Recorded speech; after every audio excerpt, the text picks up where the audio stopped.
Warning! The video you're about to watch contains mathematics at the level of differential calculus, also known as Calc 1. All material has an assumed prerequisite of pre-calculus and a full semester course in trigonometry. A thorough review of prerequisite topics can be found by searching the web. It's the system of equations.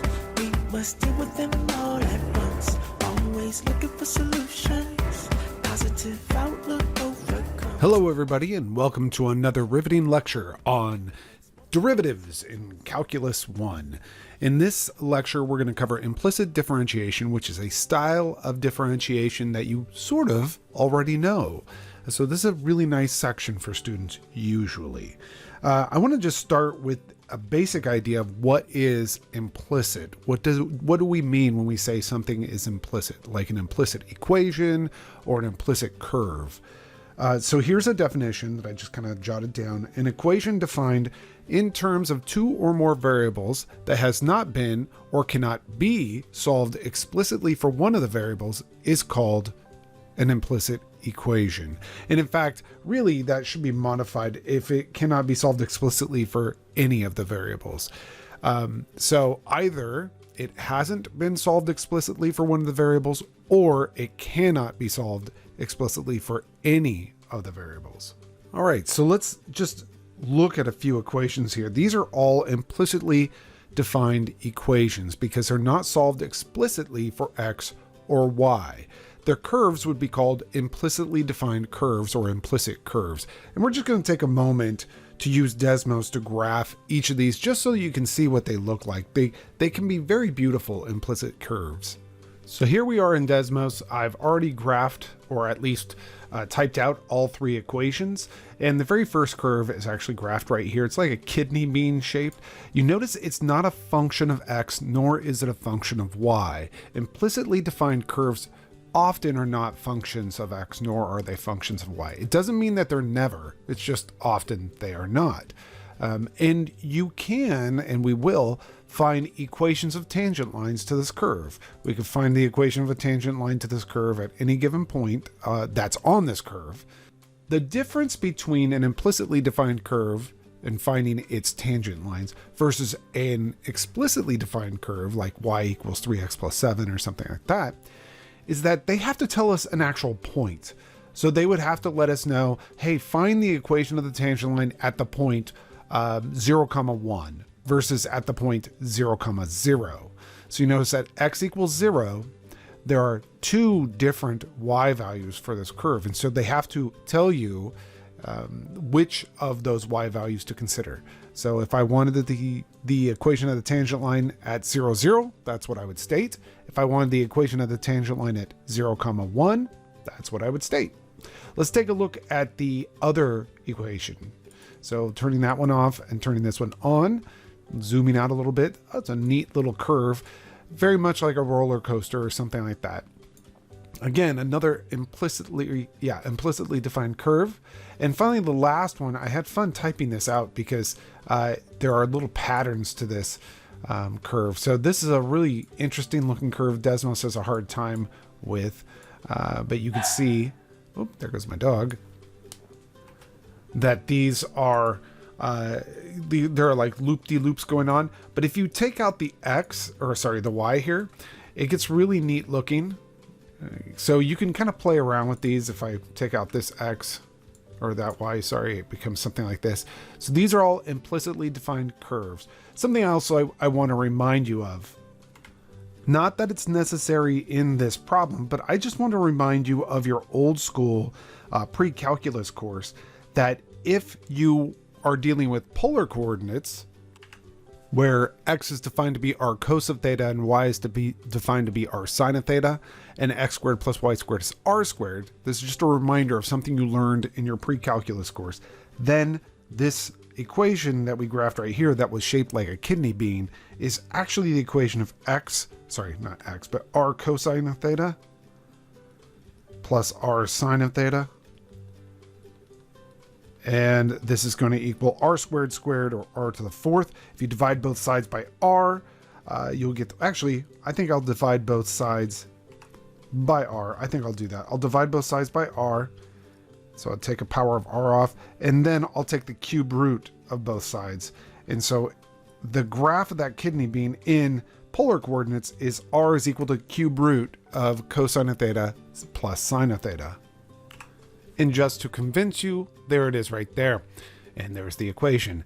I should also let you know that the reason why I'm mentioning the polar coordinates for that curve, or the polar equation for that curve, is that you will be held to that prerequisite as you enter into your Calculus 2 course.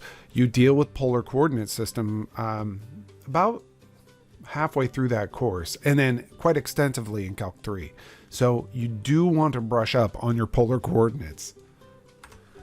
But that could be a conversation for a completely different day. So anyhow, that's what an implicit curve is, or an implicitly defined equation. And now that we have that, let's talk about implicit differentiation. And I like to start my implicit differentiation conversation, it's hard to say, with a simple chain rule example here. Let's differentiate this function, y is equal to the square root of x to the 7th minus 6x. Well, we know via the chain rule that, one, it's a lot better to write this as x to the 7th minus 6x to the 1/2. It's just easier to work with. And then when we take the derivative, dy dx, which a lot of people will write as a y prime, that's fine. It'll be, let's see, working from the outside in. So the outside is something to the 1/2 power. The derivative of something to the 1/2 is 1/2 times that something to the negative 1/2 power. And of course, you rewrite that something, x to the 7th minus 6x. And then, as I mentioned in my chain rule video, I tend to then erase that outer function so that I can see what's the next thing I'm going to take the derivative of. So attached to this will be a link on a chain, and that link will be the derivative of x to the 7th minus 6x, which is 7x to the 6th minus 6. That is the derivative, and we would technically be done.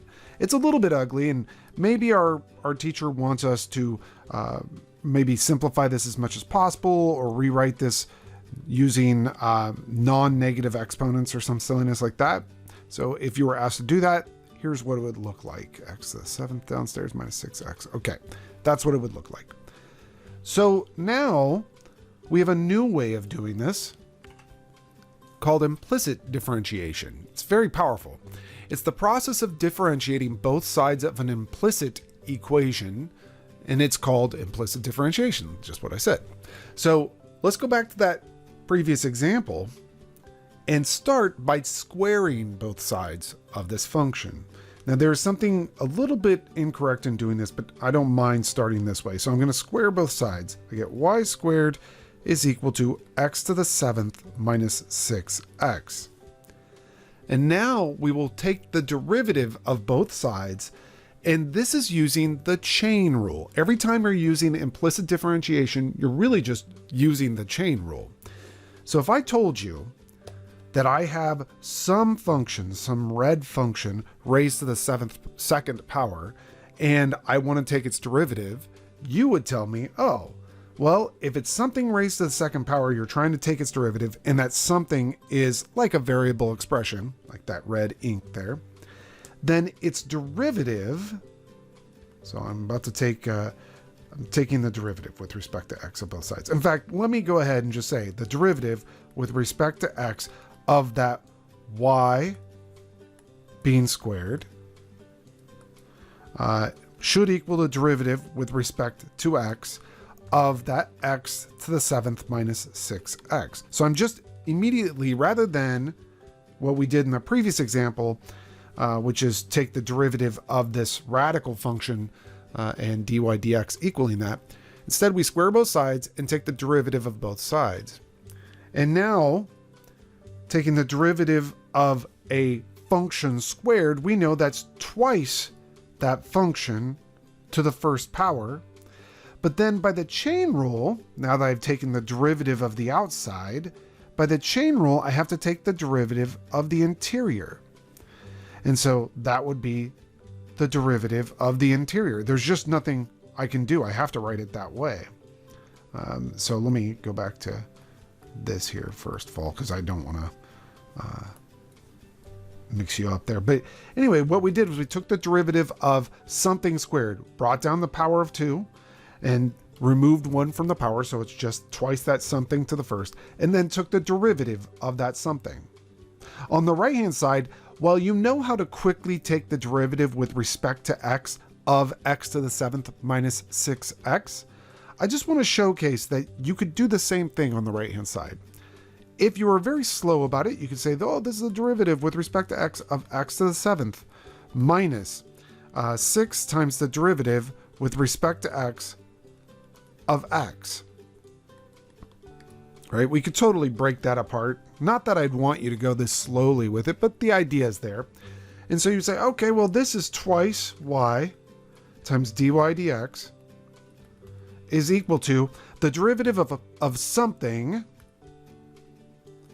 to the 7th power is 7 times that something raised to the 6th power times the derivative with respect to x of that something. But we happen to know that the derivative with respect to x of x is just 1. And so these numbers are just the numbers 1, or just the number 1. So this tells us that 2y dy dx is the same thing as 7x to the 6th minus 6. Now, I took my time with that. Obviously, it looks like it's a lot more work than what we did before.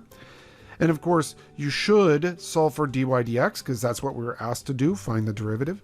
So this would be 7x to the 6th minus 6 all over 2y. And then you say, well, what was y? Y was the square root of x to the 7th minus 6x. So I'll insert that in here. So we have 7x to the 6th minus 6 all over twice the square root of whatever it was, x to the 7th minus 6x. Now, that seemed, like I said, to be a long process, but let me just showcase how it would work if you were actually not describing it to somebody, but instead just doing it.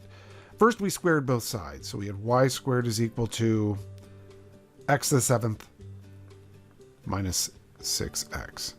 And then we took the derivative of both sides. The derivative of something squared is twice times that something to the first power times the derivative of that something. On the right hand side, the derivative of x to the 7th minus 6x is 7x to the 6th minus 6. Divide by 2y. And you nearly get your final result, but you just have to insert whatever y was equal to, which I think was x to the 7th minus 6x underneath the square root. So we'll just do that. It still is slightly longer in this situation to take the derivative implicitly like this by squaring both sides first, but it still gets us to the same spot. It wasn't too much work. Now, I did start this problem or this example by saying squaring both sides is a little bit of an incorrect thing to do. It's not that it's incorrect. It's just that the problem is once you square both sides of this, you lose the fact that y is supposed to be positive, right? Y is equal to square root. So y has to be greater than or equal to 0. Not positive, but greater than or equal to 0. But actually, in the end, we still get that same condition. This was the original y value. It still has to be greater than or equal to 0. So that's absolutely fine. We're still okay. There's nothing wrong here. All right, so that is an example of how to implicitly differentiate. One example is not good enough, so let's go ahead and see this again. Find dy dx. In this case, we're going to have multiple dy dx's all over the place. That's perfectly fine. When you take the derivative implicitly, notice I can't solve for y here, so I can't explicitly get this to be y equals some function of x. You could try, but you're not going to succeed.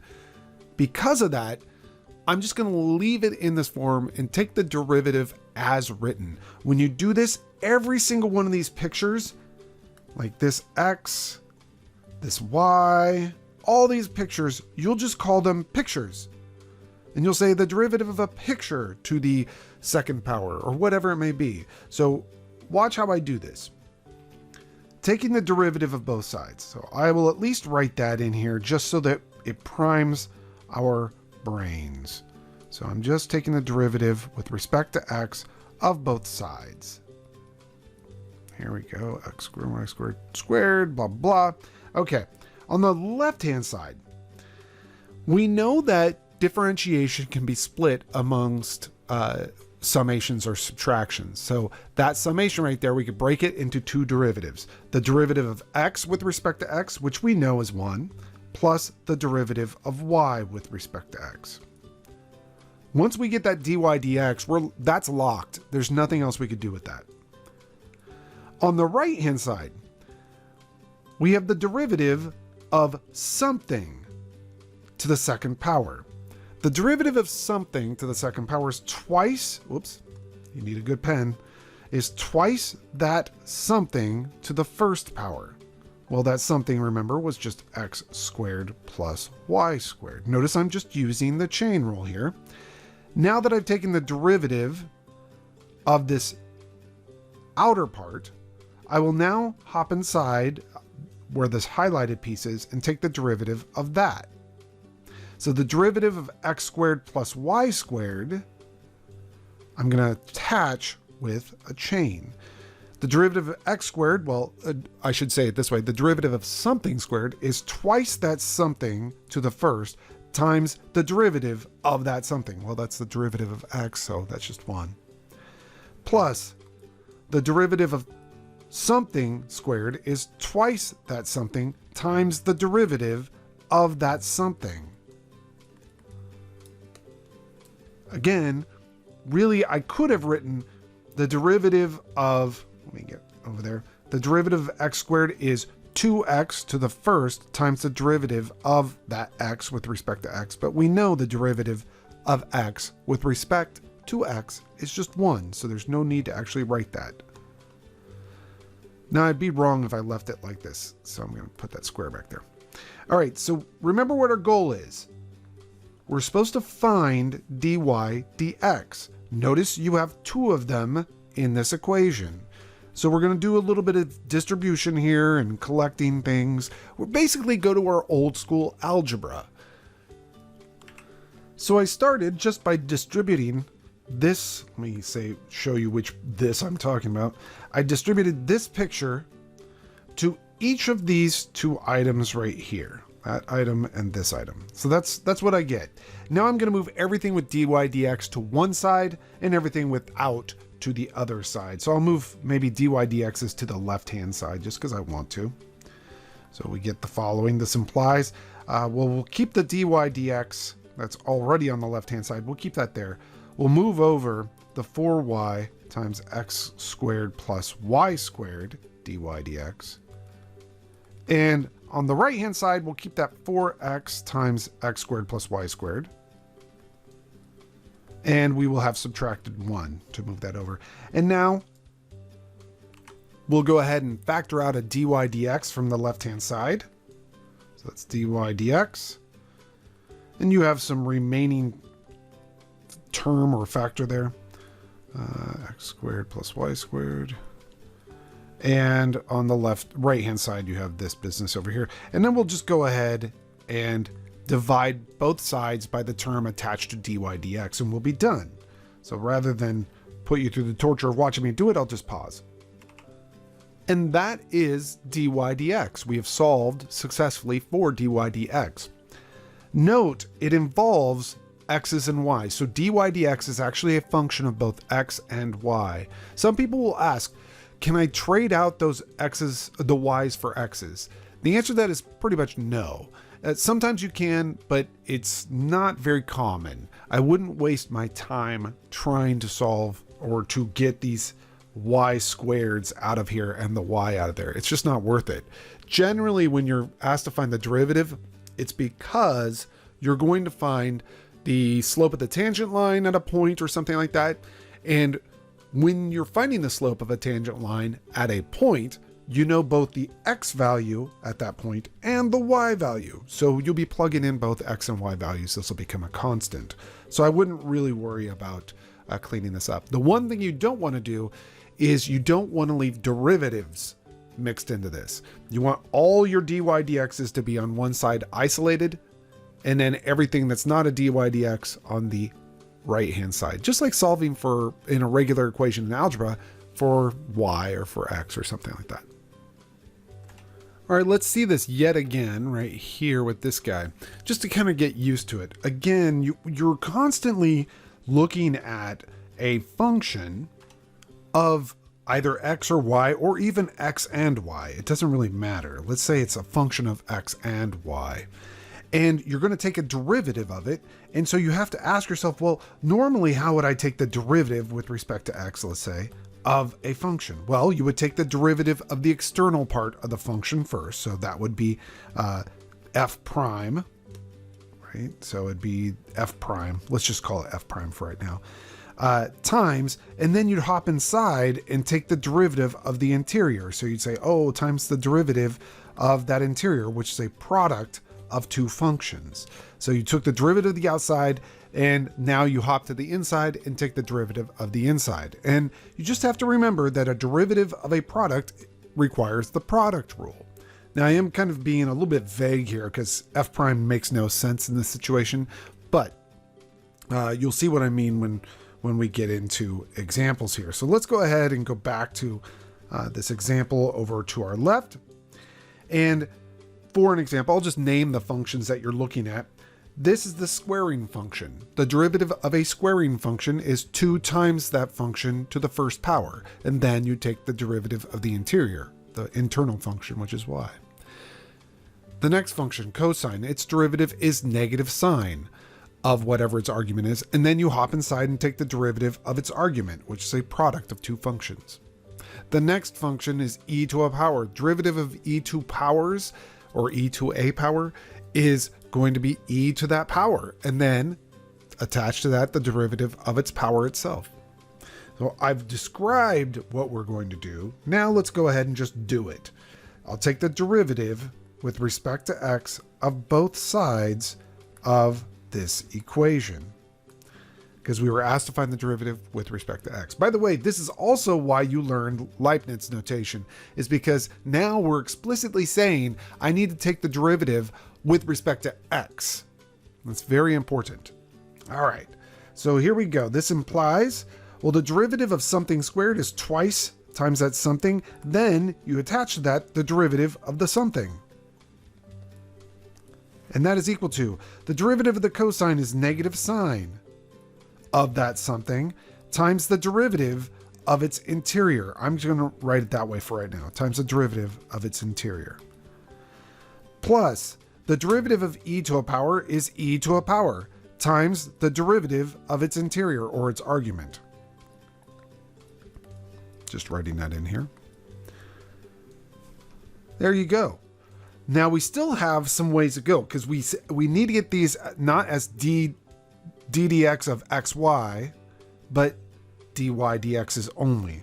So let's go ahead and do that. We continue forward. This is going to be 2y dy dx. You're welcome to write y prime there. I don't when I'm teaching this, mainly because I think the y prime looks like y to the first, and then because we're dealing with powers, it gets a little bit confusing. So for now, I just use the Leibniz notation. Negative sine of xy, and now I go look at the derivative of this product of two functions. The derivative of x is 1 times y plus x times the derivative of y, which is dy dx. That's the product rule. The derivative of the first times the second plus the first times the derivative of the second. That didn't really highlight very nicely, but you get the idea, hopefully. And then plus e to the xy, again, times that same product rule. And I'm just going to say it out loud again. Derivative of the first thing, which is the x, will be 1 times the second plus the first thing, which again is x, times the derivative of that second thing, which is the derivative of y with respect to x. And now probably the worst part of implicit differentiation is solving for dy dx. In this case, we will have to distribute and solve everything for dy dx's, or get all the dy dx's to one side. So I'll showcase the mathematics. That's 2y. Now I'm going to write y prime just because it speeds up the process. Minus sine of x y times, let's see, I'll go ahead and start distributing that actually. I'm going to distribute this negative sine of xy to each of these two terms, this term and this term. So I have a negative sine of, or negative y, sorry, negative y sine of xy minus x sine of xy dy dx, which is y prime. And then I'm also going to distribute this e to the xy to each of these two terms. So when I do that, I get y e to the xy, let's see, plus x e to the xy times a y prime. Now all the terms that involve y prime, I'm going to shove over to the left-hand side. Again, this is kind of your algebra prereq coming into play here, on steroids, I guess. So I'm already collecting all the like terms and factoring out y prime on the left-hand side there. On the right-hand side, I just have that negative y sine of xy. And what else do I have? Plus y e raised to the xy. And that's about it. Okay, so now I'm going to divide by the coefficient function of y prime to finally find out what dy dx is. Remember, y prime is dy dx, so I just traded that out. So we get negative y sine of xy, and then plus y e raised to the xy, and this is all over 2y plus x sine of xy, and then finally minus x e raised to the xy. It looks pretty terrible, I think. A lot of people look at this and go, man, that's a lot of like symbols going on. And it is. It's just implicit differentiation does that. But the process should not be too bad. If your algebra prereq is pretty good, like if you can solve an equation for a variable, then you're pretty okay. You just have to remember the chain rule. The chain rule is all over the place here. The final example in this video, which is mostly just the mechanics of implicit differentiation, is going to be dedicated to finding a second derivative after we find the first derivative. So let's go ahead and take that example here and just tackle it, right? So we have this equation, and we want to take the derivative with respect to x of both sides. We know that when you take the derivative of a sum, you could break it into its component derivatives. That is, this will break into the derivative with respect to x of x cubed, plus the derivative with respect to x of y cubed. We also know the derivative with respect to x of a constant is going to be 0, so we can just replace that right-hand side with a 0. That often is a mistake that people will make, by the way. When they're working with implicit differentiation, their brain is going so quickly, they have so many other computations going on, that they make the minor mistake that ends up being a major issue by taking the derivative of a constant and rewriting just the constant. So a lot of people will rewrite that as a 1. It's not. All right, we know the derivative with respect to x of x cubed is just going to be a 3x squared. We know that the derivative of a function cubed is going to be 3 times that function squared. But then we have to use the chain rule. Again, we did actually use the chain rule in the first case, but we just never write it. We said, oh, the derivative of a function cubed, well, it's 3 times that function squared times the derivative of what that function was. But again, derivative of x with respect to x is just 1, so there's no real reason to do that when you're taking derivatives of x with respect to x. But when you're taking derivatives of other functions with respect to x, you do have to include the chain rule. Derivative of something cubed is that something, 3 times that something, to the second power, and then attach that, the derivative of that something, of that function in this case. And this is going to equal 0 in the end. So there's how we get to our first derivative. We have to isolate it here because they asked us to find what dy dx is. So just a quick little manipulation gets us that negative x squared over y squared is what our first derivative is equal to. Now we want to find the second derivative. Because we've already solved for the first derivative, we might as well just go ahead right now and take the second derivative. So taking the second derivative, by the way, I say that because some people will go back one step to this equation with the red and blue to take the derivative here to find the second derivative. But I think that this problem works much better if you go ahead and just take the derivative with respect to x on both sides of this equation. So taking the derivative with respect to x on both sides of that equation, you'll get the derivative with respect to x of the derivative of y with respect to x. And that's the second derivative right there. That should equal the derivative with respect to x of a negative x squared over y squared. So rewriting that left-hand side, that's the second derivative of y with respect to x. And if you wanted to, I like to kind of move that negative outside of that derivative just because it's a lot easier to work with.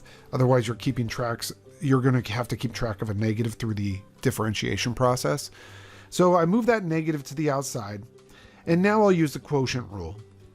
If you're not a fan of the quotient rule, you could technically write this derivative. Let me point at it. You could write that derivative as the derivative with respect to x of x squared y to the negative 2 and use the product rule. When I was a student, that's what I would prefer to do. In this case specifically, I think it's a little bit easier to do the quotient rule here, but you're more than welcome to use the product rule.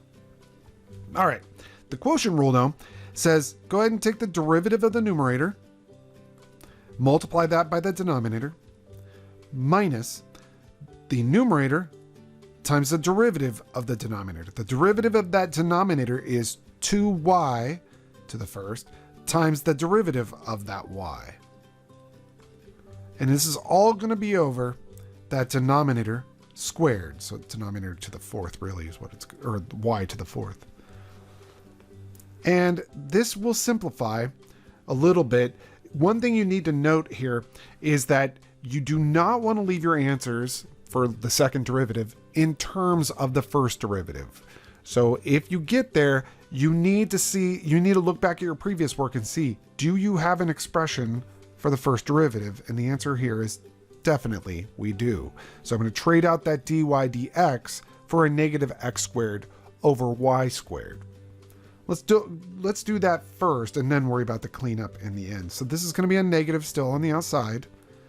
And let's see, there's a 2xy squared minus 2x squared y times dy dx, which is a negative x squared over y squared. And this is all over y to the fourth. And this could easily clean up, actually, in fact, quite a bit. If you notice, the y here will kill off 1 power of y there. Okay. And then we're going to multiply both numerator and denominator by y, just because you want to get rid of those compound fractions there. So taking that y, distributing it through the numerator, you'll get the following. 2xy to the third plus 2x to the fourth all over y to the fifth. Let me just double check my mathematics here. Yeah, everything looks good. And then do a little bit of factoring because it might be helpful. Factor out the 2 and a power of x. Sorry, yeah, the 2 and the power of x, that's right. And you're left with the y cubed plus x cubed all over y to the fifth. Let me double check my mathematics. X, y, Yep, that's fine. And even though it won't cancel, I'm going to go ahead and use the sum of cubes formula here because you never know. Somebody might want to evaluate this. So I'm just going to go ahead and use my sum of cubes formula to do this, to rewrite this. It doesn't really help out in this situation, but who knows? Maybe later on down the road, it'll help somebody out, right? Would I expect you to get to this last step or do that last step? Not really. If you see that it's not going to help out, you could totally leave it in the second to last step. All right, I think that does it for the mechanics of implicit differentiation. In the next video, we'll cover some high-level processes involved with implicit differentiation. It's the system of equations. We must deal with them all at once. Always looking for solutions. Positive outlook overcomes obstacles getting in our way. Cause affects more than we can sometimes see. Things for what they are and work together until you feel at peace. Says, listen close. Don't talk too much that isn't kosher. You may really hurt inside. It doesn't justify you to speak too loud and cry.